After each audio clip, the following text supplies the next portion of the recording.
तुमची जी काय स्टोरी असेल, are you a real hero? Achieve केलंय काय ते? तुमच्यावरती पुस्तक लिहिता येईल का कोणाला तरी? तुमच्यावरती एखादी छोटीशी सिरीज बनवू शकते का? एक छोटासा मूवी, शॉर्ट फिल्म तरी 1 तासाची बनवू शकते का? किती लोकांच्या लाईफला तुम्ही टच केलंय आणि इम्पॅक्ट केलंय? तुमचे घरचे पण तुम्हाला आयडलाइज करतात आहेत का?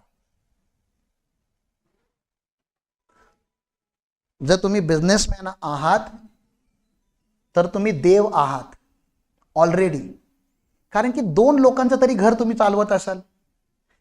आपण माणूस देवाकडे काय काय मागतो? देवा मला घर दे, देवा मला सुख दे, देवा मला कपडे दे, देवा मला खायला दे, देवा मी आजारी पडलो तर मला बरा कर.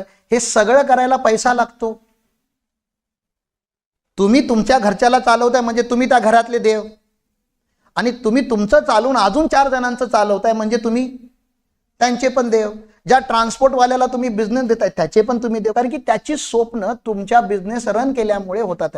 जर तुम्ही बिझनेस रन केला नसता तर त्याची कदाचित स्वप्न कदाचित पूर्ण झाली नसती, कदाचित त्याला तो प्लॅटफॉर्म मिळाला नसता. आज आपण ह्या रूम मध्ये जेवढे बसलेले लोक, उद्याच्या उद्या आपण बिझनेस शट केले सगळ्यांनी आपले, तर किती लोकांची घरं चालायची बंद होतील.